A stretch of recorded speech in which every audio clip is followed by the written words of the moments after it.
Très bien. Alors, on est 56 participants. On va pouvoir commencer. Euh, donc, tout d'abord, bonjour à toutes et à tous. Au nom de toute l'association La Belle Vie, nous sommes très heureux de vous retrouver pour cette table ronde virtuelle intitulée Observer le vivant, qui prendra fin à 13h45 environ. Je m'appelle Élise, je travaille au pôle communication chez La Belle Vie et je m'assurerai du bon déroulé technique de cette table ronde. Donc, nous allons commencer. J'ai coupé du coup tous les micros sur Zoom afin de faciliter les échanges. Vous êtes invités à nous indiquer toutes vos questions sur le chat du Zoom ou du Facebook Live. On prendra des moments pour y répondre pendant les échanges. Donc, ce webinaire sera enregistré et publié sur notre page YouTube que vous pouvez retrouver en tapant Association La Belle Vie dans la barre de recherche.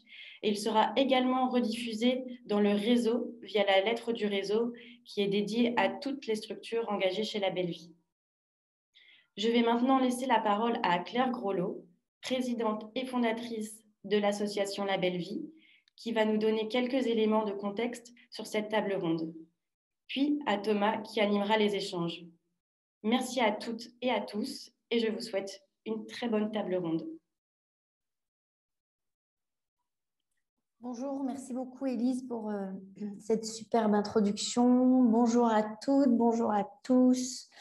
Je suis une fois de plus très heureuse de vous retrouver sur ce sujet qui je vais parler de moi, tient à cœur particulièrement, qui est la biodiversité. Mais avant tout, je voulais juste rappeler qui nous sommes. Pour ceux qui ne nous connaissent pas, La Belle Vie est une association qui s'est engagée pour accompagner tous les lieux de vie dans la transition écologique et leur permettre d'être éco-acteurs et d'offrir aux gens qu'ils accueillent, aux personnes qu'ils accueillent, les meilleures conditions d'accueil possibles.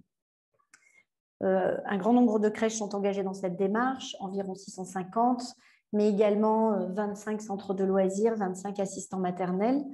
Et nous n'avons pas dit notre dernier mot, nous allons déployer ce type de démarche dans d'autres lieux de vie. Nous avons décidé de mettre un focus très important sur les questions de biodiversité depuis un peu plus d'1 an.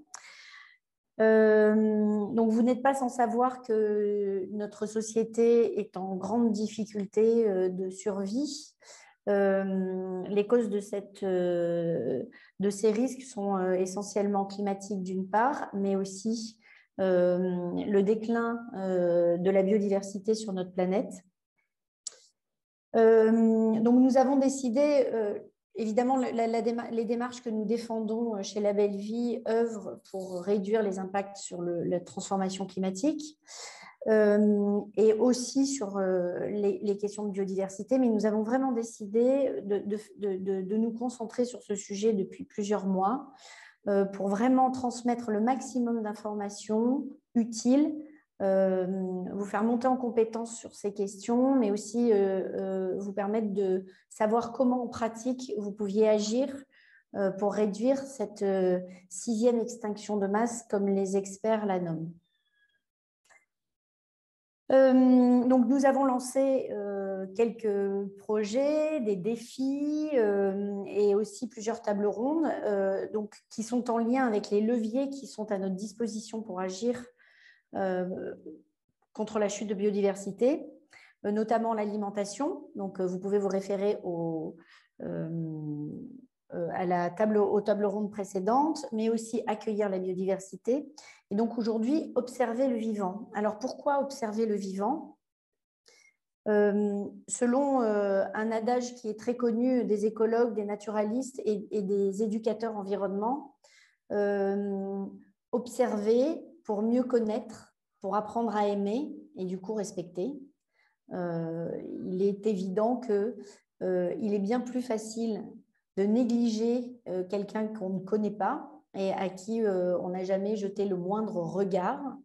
Donc, c'est une théorie qui se vérifie absolument. plus vous connaîtrez le reste du vivant, plus vous aurez envie d'entrer en contact avec lui et plus vous aurez envie de le protéger. Donc, c'est vraiment ce que nous proposons là aujourd'hui.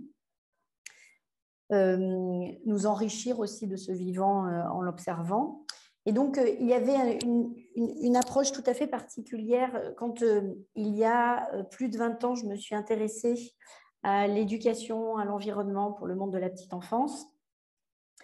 J'ai entendu un certain nombre de freins à cet égard en me disant « mais non, mais les jeunes enfants, ils n'ont pas 5 minutes d'attention et puis de toute façon, ils n'observent pas et puis le vivant, il l'écrase. Nous, on a essayé de faire du jardin, ils écrasent tout dans le jardin.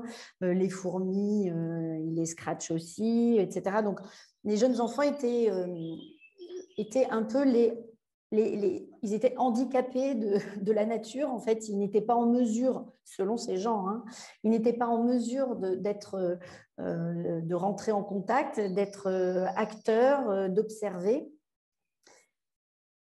Je n'avais pas encore d'enfant à l'époque. J'ai eu un enfant et j'ai pu découvrir ce qu'était en mesure de faire un jeune enfant grâce à ce jeune petit garçon que j'ai accueilli. Et je me suis rendu compte que tout ça était des balivernes et que non, les jeunes enfants étaient, quand on leur laissait la possibilité de le faire, avaient même une très grande expertise dans le sens de l'observation, le sens de l'apaisement, le sens de la contemplation, que bien des adultes avaient complètement perdu. Donc, je me suis plutôt rendu compte que ces jeunes enfants étaient une force et étaient une grande inspiration pour nous. Et que donc, il y avait vraiment matière à travailler avec ce public pour ça. Ensuite, observer le vivant, ça m'inspire l'envie d'un peu de redescendre sur Terre. La vue est le sens qu'on utilise le plus aujourd'hui.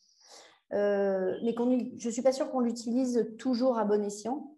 Notre vue est sans cesse polluée par de la communication visuelle extrêmement rapide, extrêmement agressive, extrêmement contraignante, qui influence beaucoup nos choix. Et je crois qu'aujourd'hui, on regarde sans voir et qu'il est grand temps de réapprendre à vraiment observer. Et quoi de mieux comme média que le vivant, que les animaux, les végétaux, pour apprendre la précision, la diversité, la grande richesse de couleurs, de formes, de mouvements. Donc, je crois qu'il est grand temps de nous rééduquer. Et donc, je fais une très grande confiance aux jeunes enfants pour nous montrer le chemin. Et vous savez que c'est une idée que je défends souvent.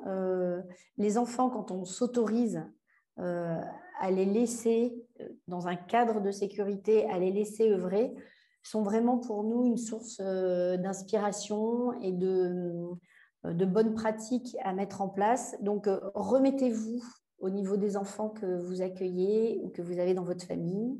Laissez-les observer et laissez-vous porter sur cette observation du vivant pour laquelle ils sont experts. Voilà, c'était la petite introduction que j'avais envie de vous faire aujourd'hui. Et je remercie tous les intervenants à la table ronde, je remercie l'équipe de La Belle Vie d'organiser ce beau moment. Je vous remercie et je vous félicite d'être aussi nombreux aujourd'hui. Et je laisse la parole à Thomas. Merci beaucoup. Merci Claire, bonjour à toutes et à tous. Je suis ravi de vous retrouver pour cette nouvelle table ronde. Donc, je me présente. Je m'appelle Thomas, je suis chargé de la communication et de la sensibilisation au sein de l'association La Belle Vie. Et aujourd'hui, je vais avoir encore le plaisir d'animer ce nouvel événement. Et je voulais, dans la foulée de Claire, dire aussi un grand bravo et un grand merci à toutes les équipes de La Belle Vie qui sont mobilisées pour l'organisation de ce bel événement.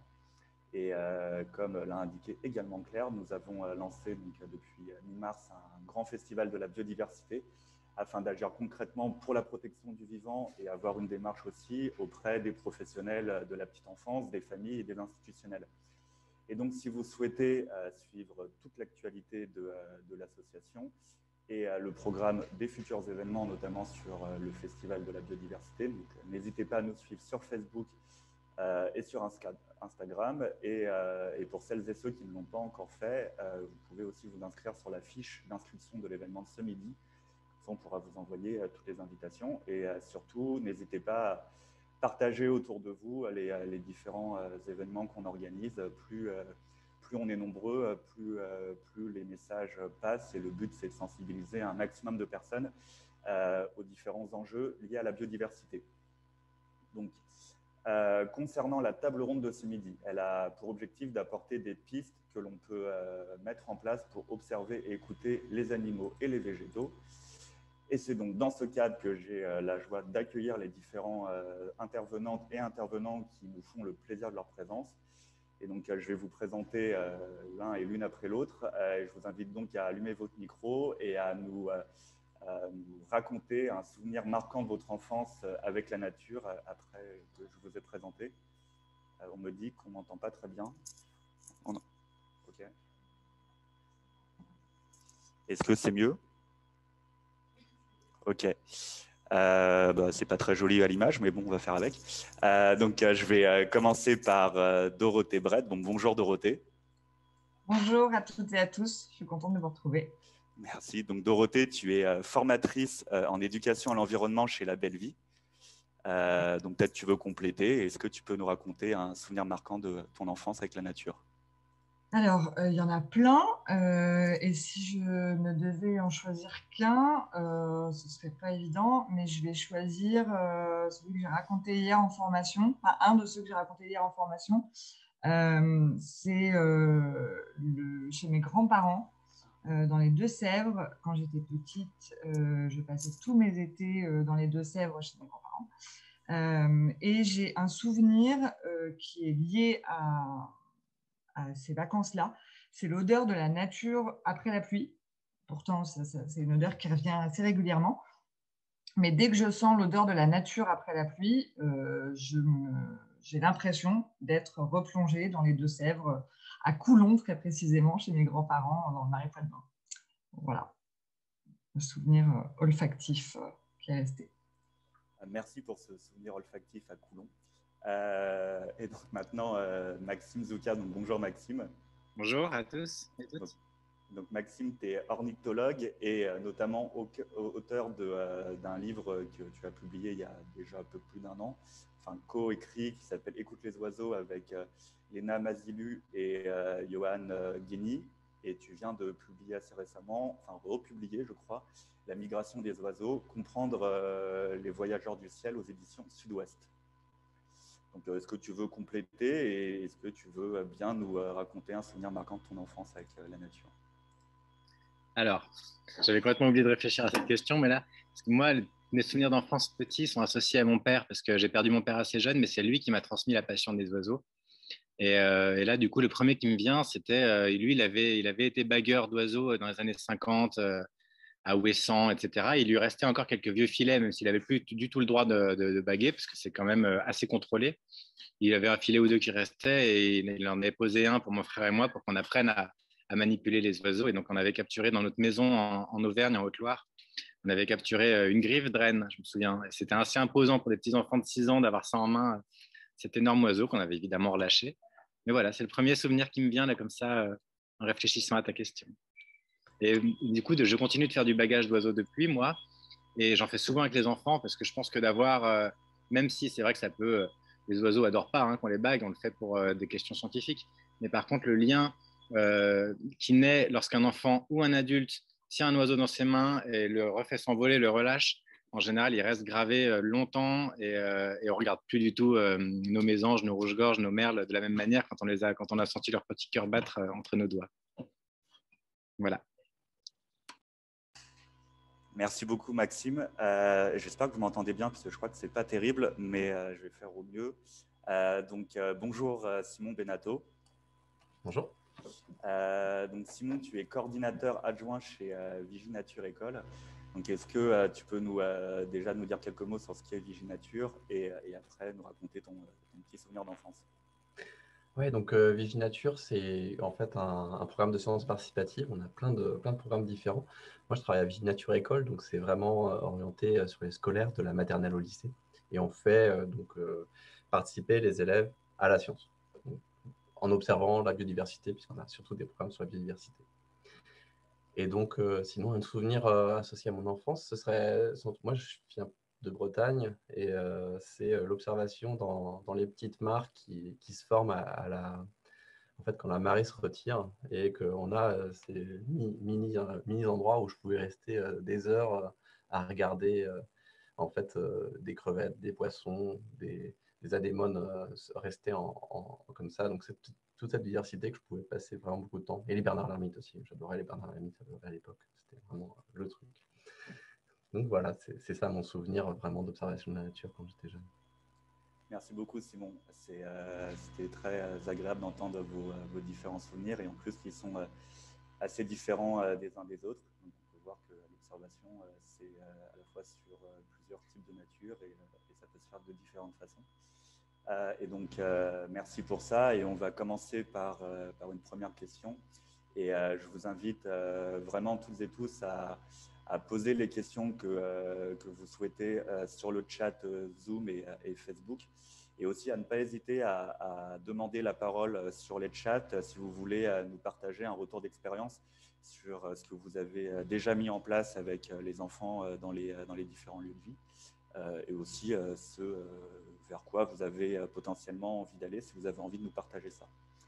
Et donc pour cette première question qui s'adresse à Maxime, donc toi l'observation du vivant et notamment des oiseaux, c'est une part assez importante de ton métier d'ornithologue. Est-ce que depuis que tu as commencé à pratiquer, tu as vu des changements, peut-être une dégradation depuis que tu as commencé, et est-ce que tu as une explication sur cette évolution? Alors oui, des changements sans aucun doute, des dégradations et des améliorations selon les espèces.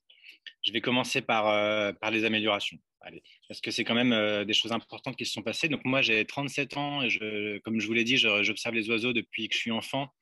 Donc je commence à avoir presque 30 ans d'expérience, hein, pas loin, en termes d'observation des oiseaux. Et même si on parle beaucoup du déclin des oiseaux, il y a aussi des espèces qui sont revenues parce qu'on ne les chasse plus, parce qu'on ne les empoisonne plus. Elles sont devenues protégées depuis les années 70. Et par exemple, les hérons, avant, ils étaient extrêmement rares. Dans les années, moi, avant que je commence l'ornithologie, il n'y en avait quasiment pas. Quand moi, j'ai commencé l'ornithologie, on en voyait ici et là, mais maintenant, on en voit partout des hérons, par exemple, même en pleine ville. Les grandes aigrettes, qui étaient rarissimes en France, sont devenues communes. On a les rapaces, dont beaucoup sont apparus, y compris en ville. Les éperviers, il n'y avait jamais d'éperviers en ville. Maintenant, ils nichent plusieurs couples dans Paris. Et puis là, on a même vu revenir le faucon pèlerin. Faucon pèlerin qui niche, j'ai trouvé depuis mon toit de chez moi à Pantin, niché dans une tour abandonnée, porte de la Villette. C'était mon rêve même quand j'avais 20 ans, d'imaginer que le faucon pèlerin coloniserait les villes comme il l'avait fait dans d'autres pays d'Europe. Et ça, c'est parce qu'on a arrêté simplement de harceler ces espèces qui étaient traquées, chassées, clouées aux portes. Et donc les mentalités ont quand même évolué et l'arrêt de la destruction a permis à des espèces de souffler et se réétendre un petit peu leur aire de répartition et leurs effectifs. Après, il y a aussi eu beaucoup de travail sur la protection d'espaces, d'endroits, notamment pour les oiseaux des zones humides. Comme les zones humides ont beaucoup disparu et que c'est beaucoup là qu'on chasse aussi, il y a eu un grand effort de fait pour protéger les spatules blanches, les cigognes blanches, des grands oiseaux un peu charismatiques, patrimoniaux, qu'on voit beaucoup. Et ça a marché, en fait. C'est ça qui est assez encourageant avec la biodiversité, c'est que quand on y met beaucoup d'efforts, quand on se dit, bah, écoute, on va fournir le gîte et le couvert à ces espèces et elles vont revenir, et ben souvent ça marche. Pas tout le temps, ça dépend de l'état de la population, s'il est vraiment très bas, mais quand même souvent ça marche. Puis il y a des espèces qui sont dans une dynamique naturelle d'expansion. Il y a un petit rapace magnifique qui s'appelle l'élagnon blanc, qui nichait que en Espagne. Et l'élagnon blanc, maintenant, si vous habitez Toulouse, je ne sais pas s'il y en a dans le groupe qui sont de Toulouse, on en voit chasser sur les bermes d'autoroute autour de Toulouse, alors que c'était une extrême rareté il y a encore 15 ans. Donc voilà, il y a quand même ça. Mais ce qui change, c'est qu'on a toujours des espèces rares qui déclinent pour des raisons diverses et variées, de changements globaux, de disparition des milieux. Mais là, ce qu'on observe depuis 20-30 ans, c'est par contre le fond des oiseaux communs qu'on croisait partout, qui lui s'amenuit peu à peu parce que globalement, moins de nourriture, parce que globalement, moins d'endroits pour nicher. Et là, c'est plus quelques petites réserves ici et là avec des populations regroupées qui vont permettre de les sauver, puisque c'est des oiseaux qu'on trouve un peu partout, en ville, dans les milieux agricoles, dans les forêts. Et là globalement, c'est la qualité amoindrie des habitats qui est visible. C'est très marqué dans les milieux agricoles. Les alouettes, par exemple, sont... alors, ce qui est compliqué, c'est que si on ne le mesure pas, on a l'impression qu'il y en a toujours. Mais en fait, quand on avait 5 qui chantaient il y a 15 ans, il n'y en a plus que 2 qui chantent aujourd'hui. Donc, on les entend toujours en se baladant, mais on en entend 2 fois moins. Et pour nous, en plus, ce qui est un peu piégeant, c'est qu'on se base à un état de référence du nombre d'alouettes d'il y a 15 ans, en se disant, ouais, ça a diminué par 2. Mais pour nos grands-parents, ce qu'on observait, nous, il y a 5 ans, c'était déjà ridicule par rapport aux densités d'alouettes qu'eux connaissaient dans les années 60, par exemple.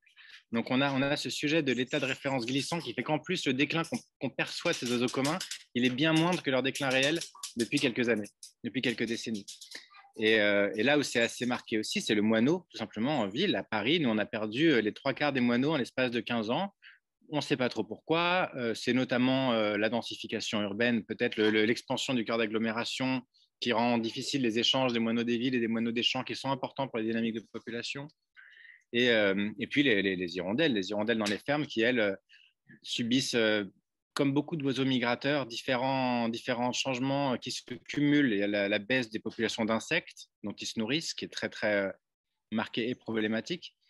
Et puis, il y a aussi les changements globaux, les changements climatiques tout au long de leur voie migratoire, parce que les oiseaux migrateurs ont à subir parfois des pressions un peu diverses, avec des hivers de moins en moins pluvieux en Afrique, et donc des oiseaux qui survivent moins à leur hivernage, qui doivent partir plus tard, alors qu'ici, ils ont des pressions de sélection pour arriver plus tôt. Et du coup, leur date de reproduction correspond moins au pic d'émergence de leur proie, et du coup, ils se nourrissent peu. Donc voilà, c'est un peu ça qui se passe, c'est qu'en fait, on a une forme de disparition silencieuse, parce que ce n'est pas des hécatombes, on ne voit pas des milliers d'oiseaux morts qui tombent au sol. Non, c'est simplement que les oiseaux se reproduisent moins bien, et année après année, leurs populations sont un peu plus basses. Et donc là, clairement, c'est un sujet de partage de l'espace, de partage des milieux agricoles entre les oiseaux, entre le reste du vivant et nous, et de pratiques nocives telles que l'usage des pesticides. Voilà, on a tous ces gros sujets-là. Bon, je ne vais pas parler trop, je prends déjà trop de place, je pense. Merci. Non, merci Maxime, ça permet de bien mettre en avant les différents enjeux liés à la biodiversité et notamment sur les oiseaux. Donc on note qu'il peut y avoir des baisses et des baisses importantes de certaines espèces dues notamment à la destruction des habitats, à l'utilisation de certains produits dans le milieu agricole et aussi au réchauffement climatique, mais qu'à partir du moment où il y a une vraie volonté politique de vouloir réintégrer, faire en sorte que les oiseaux reviennent, on peut voir des choses assez formidables qui se mettent en place. Et toi, Simon, en France, Maxime a déjà commencé un peu à y répondre, mais en France et notamment en ville, on ne pense pas forcément qu'il y a des petites bêtes ou une nature à observer. Est-ce que pour toi, c'est obligé de voyager très loin pour aller observer des animaux ou des végétaux intéressants? Est-ce qu'on peut dire qu'il y a une nature observable partout? Ouais, donc c'est vraiment, nous, ce qu'on essaie de porter à Viginature, c'est vraiment l'observation d'une nature quotidienne, d'une nature urbaine. Parfois, on emploie le mot ordinaire, et Maxime a super bien parlé, et ça permet vraiment d'introduire le sujet. C'est qu'il y a des espèces qui vraiment vivent avec nous en ville. Il a commencé déjà à parler des moineaux, des faucons pèlerins. Bon, je vais peut-être partir du coup sur plutôt les plantes, mais les plantes, donc au-delà de ce qu'on peut planter nous, c'est-à-dire les espèces cultivées, il va y avoir partout dans la ville des petits endroits où il va y avoir une anfractuosité, il va y avoir les pieds d'arbres, il va y avoir un tout petit peu de substrat, et là, on va avoir une plante qui va se mettre. Elle va s'installer, ça va être des petites plantes qui sont très adaptées à la ville. Elles n'ont pas toujours la même tête que les plantes qu'on voit dans la nature, disons, qu'on a l'habitude de qualifier de nature, c'est la forêt ou la campagne. Mais elles sont bien là. Et puis, quand on va regarder ces plantes de plus près, on va voir qu'il y a certains insectes dessus. Il va y avoir des petits animaux qui sont présents, et donc, par exemple des pucerons, des coccinelles. Et donc cette nature-là, elle est vraiment, vraiment présente, et il faut aller un petit peu la regarder, s'arrêter dessus. Donc ça fait un peu, ça fait un peu écho à ce qui était dit en introduction tout à l'heure par Claire. C'est vraiment prendre le temps aussi d'observer un petit peu, se baisser et puis voir ces plantes qui peuvent émerger un petit peu partout. Ensuite, en ville, on a des oiseaux qui sont très présents, très fréquents. Et puis, même si on pense qu'il n'y a que des pigeons en ville, il y a pas que, il y a déjà 3 espèces de pigeons facilement observables. Par exemple, au Jardin des Plantes, qui est en plein centre de Paris, avec donc le pigeon biset domestique qu'on est habitué à voir, mais le pigeon ramier, qui est aussi un pigeon qui se porte extrêmement bien en ce moment et dont les populations explosent. C'est un pigeon qui est un peu plus gros que le pigeon domestique. Il y a le pigeon colobin aussi. Donc, on voit que même dans ce qu'on peut qualifier comme la nature la moins... on dit souvent à Paris, il n'y a que des pigeons, j'entends ça très souvent. Même chez ces pigeons-là, il y a quand même de la diversité, il y a quand même des choses à voir. Et puis, on a plein d'oiseaux qui sont aussi présents, enfin, les mésanges charbonnières, les mésanges bleus aussi, qu'on peut voir facilement. Et il suffit de s'arrêter un petit peu plus longtemps que ce qu'on fait habituellement pour les voir. Et c'est pas forcément très long, c'est juste les regarder un instant. Merci Simon. Dorothée, pour faire suite à la réponse de Simon, est-ce que il te semble important, même si on se doute un petit peu de ta réponse vu ta profession, est-ce qu'il te semble important pour toi d'apprendre à observer les animaux et les végétaux dès le plus jeune âge? Et est-ce que justement tu trouves que cette pratique est suffisamment mise en avant dans la pédagogie des tout-petits? Oui, alors, en effet, ma profession, je ne l'ai pas dit tout à l'heure, mais je suis éducatrice de jeunes enfants de formation et ancienne directrice de crèche, donc j'ai pu appréhender tout ça dans mon métier avant de rejoindre la belle vie. Et oui, évidemment, c'est essentiel. C'était évident comme réponse. Et sans forcément revenir sur tout ce qu'a dit Claire aussi en introduction, que je partage évidemment, il y a aussi... dans le fait de partager avec les enfants, c'est pas nécessairement apprendre aux enfants, enfin aux tout petits, puisque les tout petits ne sont pas, en tout cas dans l'apprentissage tel que les plus grands le sont. C'est plutôt chez les tout petits de l'éveil, de la découverte. C'est s'émerveiller des petites choses qu'on va voir quand on va se promener. Même en ville, comme disait Simon, les plantes sauvages. Donc, c'est vraiment accompagner les enfants dans cet éveil, dans cet émerveillement, et puis en effet prendre le temps de regarder tout ce qui se passe et tout ce qu'on regarde, tout ce qu'on trouve. Et pour le coup, là où c'est extrêmement important, c'est qu'on va transmettre le fait de préserver, d'aimer et de préserver cette nature. Et puis, on va aussi tordre le cou à cette société qui est devenue extrêmement hygiéniste et qui fait qu'on a peur de tout. On voit beaucoup dans des structures d'accueil, des professionnels qui sont un peu perdus sur comment accompagner, accompagner les enfants dans l'observation du vivant, voire parfois ne pas accompagner dans l'observation du vivant, non pas parce que les professionnels n'ont pas envie, mais parce qu'ils ont eux-mêmes peur et donc vont transmettre des peurs aux plus petits. Je pense aux végétaux, par exemple. Des questions qu'on a très souvent en formation, c'est est-ce qu'on peut laisser les enfants mettre à la bouche les différents végétaux, en l'occurrence un tout petit, mais tout à la bouche. Donc, et c'est sa manière de découvrir, c'est sa manière de comprendre le vivant et ce qui se passe autour de lui. Donc oui, il faut laisser les enfants goûter, il faut laisser les enfants découvrir, toucher, sentir, et il faut être rassuré par rapport à ça, ce qui n'est pas toujours le cas parce qu'on s'est tellement coupé de la nature qu'on a des espaces extérieurs dans les lieux de vie qui sont parfois complètement dénués de nature. Donc, quand on a des espaces de vie avec des sols souples, quasiment exclusivement, ou du béton, la nature, on ne la connaît pas ou on la connaît peu. Donc, on en a peur, comme on peut avoir peur des abeilles qui vont passer par là. alors que les abeilles, si on ne les embête pas et si on les laisse tranquilles, a priori, il y a peu de risques qu'il nous arrive quoi que ce soit. Mais l'adulte a peur et va possiblement transmettre ses appréhensions aux enfants. Donc, oui, c'est évidemment essentiel de se reconnecter à cette nature, mais là où c'est essentiel aussi, c'est de rassurer les professionnels et de les accompagner au quotidien voilà, via des petits gestes, enfin, il y a beaucoup je sais qu'il y a beaucoup de professionnels qui sont là aujourd'hui qui le font déjà. Je pense, on en a discuté la semaine dernière en appel du réseau avec certaines structures. En l'occurrence, je pense au Petit Loup dans le Vaucluse, il n'y a pas que, hein, je parle d'eux parce qu'on en a parlé la semaine dernière, mais il y en a plein d'autres, mais les petits loups dans le Vaucluse qui justement se sont replongés dans cette pédagogie par la nature en laissant l'enfant découvrir et en mettant à disposition aussi de l'enfant des choses qui vont lui permettre de découvrir des petites bêtes, qui vont lui permettre de découvrir en toute sécurité des aromates et pas forcément être tout de suite dans la construction de comment on doit faire un potager avec les enfants, comment l'enfant doit faire pousser la graine.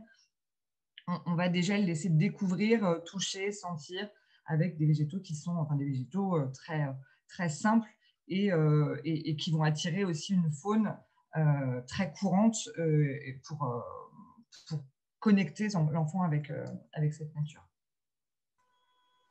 Merci beaucoup, Dorothée. Micro. Et donc, toi, Maxime, tu as coécrit, enfin, tu as participé à un livre pour enfants à destination des enfants qui s'appelle Écouter les oiseaux, justement pour apprendre aux enfants à reconnaître le chant des oiseaux et aussi à reconnaître les oiseaux physiquement, enfin je sais pas comment on peut dire. Qu'est-ce qui t'a poussé à participer à ce projet? Est-ce que ça rentre dans cette volonté dont parlait Dorothée de transmission aux enfants? Ouais, complètement, oui. Moi, j'aime beaucoup l'idée de transmettre, que ce soit aux enfants ou aux adultes. D'ailleurs, c'est pour ça que tout à l'heure, tu as cité mon livre sur la migration des oiseaux. Et là, c'était même dans l'idée qu'en fait, je me suis aperçu qu'on connaissait assez mal, y compris les ornithologues, tous les mystères et la magie de la migration, pourquoi les oiseaux migrent, comment ils font, etc. Donc ça, c'est ma démarche, on va dire, courante. Et j'avais très envie de faire un livre pour enfants, sauf que moi, je ne sais pas dessiner et que c'est quand même mieux d'avoir des dessins. Et c'est venu d'une proposition d'une amie qui, elle, est dessinatrice et qui devait valoriser dans un concours qu'elle avait gagné un fonds en données ouvertes, en open data, du fonds Européana, bref, peu importe. Et dedans, il y avait tout un fonds de chants d'oiseaux. Elle me dit, bon, bah, je pense qu'on peut faire un truc sympa avec ces chants d'oiseaux. Et du coup, je l'ai aidé à imaginer un truc. Et c'est d'ailleurs elle qui a conçu d'abord un poster avec des oiseaux et une application qui s'est transformée en livre, un livre dépliant, assez chouette, et qui permet aux enfants d'apprendre les chants d'oiseaux, mais avec l'aide d'une application. Donc, c'est un peu ce qui me posait d'ailleurs problème au début, hein, ça pose question d'utiliser un support écran. Mais bon, les écrans sont partout autour de nous. Si on peut les utiliser aussi à des fins pédagogiques, pourquoi pas. Mais moi, j'ai toujours eu une petite réserve là-dessus. Mais en fait, finalement, c'est quand même génial. C'est du coup, quand on passe l'écran sur le dessin, l'oiseau se met à chanter, à bouger. Et ensuite, il y a tout un système de jeu où on peut en gros, on a un indice, j'ai le dessous jaune, et l'oiseau chante, et il faut scanner le bon oiseau avec le téléphone, et là, du coup, on peut gagner et passer au niveau suivant. Et en fait, il y a 20 oiseaux différents à reconnaître, avec aussi des petits textes de présentation, des choses sur la vie de l'oiseau, etc. Et ce dont je me suis aperçu, c'est que ça marche, ça prend à une vitesse. Les enfants de mes amis qui l'ont essayé, pour partie, ont appris les 20 chants d'oiseaux en quelques semaines et les reconnaissaient dans la rue. Alors, mon fils, ça n'a pas du tout marché, mais je pense que lui, il fait un rejet. Et globalement, je sais qu'ils sont pas mal de gens étaient friands d'avoir plus de chants, ensuite d'aller plus loin. Et alors, en plus, le chant en lui-même, le chant des oiseaux, c'est vraiment un vecteur de connexion au vivant qui est, je pense, extrêmement précieux et important. Il y a évidemment tout ce qui passe par la vision, Et on voit beaucoup de choses sans les voir. Mais alors clairement, dans mon entourage, en tout cas, moi, je me rends compte à quel point on entend peu les chants d'oiseaux en ville. Il y a eu tout ce sujet l'an dernier pendant le confinement où on a pris conscience de la quantité d'oiseaux qui chantaient. Il n'y a pas du tout eu plus d'oiseaux qui chantaient l'an dernier pendant le confinement que précédemment. C'est simplement qu'il y avait moins de voitures, qu'on restait chez nous et qu'on les entendait et qu'on y prenait attention. Mais au quotidien, en ville, à la campagne, mais même en ville, il y a beaucoup, beaucoup d'oiseaux qui chantent. Et du coup, d'y prêter l'oreille, de chercher à les reconnaître, fait qu'on se met à les entendre partout où ils sont. Quand vous avez identifié le chant de la mésange charbonnière quelques fois, vous vous rendez compte qu'un peu partout en ville, il y a de la mésange charbonnière, que le rouge-gorge est beaucoup plus fréquent qu'on ne le croit. Et il y a beaucoup d'oiseaux qui se signalent par leur chant, mais qui sont difficiles à voir. Et en fait, c'est tout une nouvelle perspective de notre environnement, des nouveaux horizons qui s'ouvrent.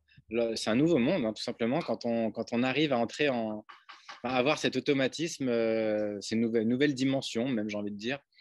Ça enrichit notre entourage, notre quotidien, notre environnement, pardon. Et là, pour le coup, enfant comme adulte. Mais évidemment, plus on commence tôt, plus ça devient naturel, habituel, en tout cas, de dire, tiens, il y a un moineau qui chante, tiens, il y a une hirondelle. Et en fait, les petits sont, alors, peut-être pas les crèches, honnêtement, moins de 3 ans, je ne suis pas certain que ce soit, peut-être, je m'y connais assez peu, évidemment, en petite enfance, contrairement à vous. Nous, on le préconise plutôt pour les 5-6 ans et plus, mais parce il y a ce côté écran qui pour moi, n'est pas souhaitable pour les petits. Mais en tout cas, par contre, le fait d'apprendre les chants, même les 2-3 chants à un petit enfant de moins de 3 ans, je pense que c'est possible. Et notamment, il y a des oiseaux dont le chant est extrêmement simple à retenir. Et puis surtout, en fait, ça permet surtout aux parents d'apprendre les chants avec leurs enfants, avec des démarches qu'ils ne feraient pas spontanément eux-mêmes. Voilà. Ouais, je confirme, c'est un livre très agréable pour les enfants puisque je l'ai offert à ma petite cousine de 5 ans et ça l'a été également pour moi puisque je lui pique assez régulièrement. Donc, je vous le conseille. Simon, toi, avec Viginature, vous mettez en point des démarches participatives pour que dans cette démarche de transmission dont parlent Maxime et Dorothée depuis tout à l'heure et qu'ils puissent observer le vivant et aussi participer à la science. C'est quelque chose qui vous tient à cœur chez Vigir. Est-ce que tu peux déjà nous expliquer un peu ce que sont les sciences participatives et aussi comment vous mettez en place et vous réfléchissez à vos différents parcours? Oui, donc ce qu'on propose, c'est une séance participative, c'est-à-dire qu'on inclut un maximum de personnes dans la recherche et surtout pour récolter des données sur la biodiversité. Donc, il faut savoir que le nombre d'écologues en France est assez limité. Par contre, en fait, il y a quand même beaucoup, beaucoup de gens. Et donc, si les personnes qui vont dans la nature suivent un petit peu suivent les protocoles qu'on propose, puis nous envoient des données, ça fait énormément de données et c'est comme ça qu'on récupère les données qui vont permettre de savoir si les populations se passent bien ou se passent mal. En ce moment, par exemple, dans la presse, on parle des chiffres qu'évoquait tout à l'heure Maxime sur la diminution des oiseaux dans le monde agricole et urbain. C'est des chiffres qui ont été obtenus par ce biais-là. C'était des naturalistes qui ont récolté les données, mais on a aussi des programmes pour des personnes qui ne connaissent pas encore tout à fait la nature. C'est aussi un très bon moyen finalement de la découvrir que d'aller dans la nature, s'entraîner un petit peu pour apprendre à reconnaître. Donc, il n'y a pas que les oiseaux, on a aussi des choses sur les escargots, sur les lichens, sur les insectes pollinisateurs, par exemple. Et donc, apprendre à regarder ces organismes, à les différencier, les reconnaître. Et une fois qu'on a cette capacité à bien les reconnaître, on peut participer et dire combien d'oiseaux on a vu, par exemple, en 15 minutes dans un endroit bien défini. Et à force d'avoir des données sur tous ces niveaux-là, on peut voir des tendances en fait, de répartition des espèces. Donc moi, je le fais principalement avec des écoles, donc de la maternelle au lycée. Donc là, comme ce qui nous intéresse, c'est plus la petite enfance, en fait, je conseille particulièrement le protocole escargot. Donc, le protocole escargot, c'est un protocole où on va poser une planche d'une taille définie, parce qu'on a un protocole scientifique, vraiment. On pose cette planche, ça va permettre aux escargots d'être attirés par cette planche qui va protéger les escargots de la lumière directe du soleil. Et quand il fait beau, ils vont se retrouver en dessous et on va pouvoir compter les escargots. Donc, pourquoi ce protocole est particulièrement adapté en fait, à la petite enfance? C'est que ça va permettre vraiment de manipuler les organismes. Les cerveaux, ça ne se déplace pas très vite. Ce n'est pas comme un oiseau. Donc, on n'a pas besoin de filet comme Maxime pour les baguer. Ce n'est pas très impressionnant non plus. On va vraiment pouvoir avoir le temps de les observer et voir vraiment. Et ensuite, donc c'est ce qu'on vraiment essaie de faire à Vigie Nature École, c'est vraiment de les impliquer les enfants totalement dans une démarche scientifique. C'est-à-dire qu'ils vont pouvoir poser une hypothèse de où est-ce qu'on va trouver le plus d'escargots, où est-ce qu'on va trouver moins d'escargots aussi, ou alors les insectes, est-ce qu'ils sont présents sur toutes les plantes. Vraiment, on les invite à questionner leur curiosité et déclencher cette curiosité un peu chez les élèves. Et une fois qu'on a posé notre question, une fois qu'on a fait nos observations, on va pouvoir avoir des résultats. Et ces résultats-là, pour comparer par exemple deux endroits, on va pouvoir faire des graphiques, des choses comme ça. Donc, quand je parle de graphique, évidemment, vous dites que ce n'est pas très adapté au plus jeune âge, mais il faut voir que c'est possible de faire des graphiques avec des Legos simplement. On imagine qu'une espèce, c'est une couleur,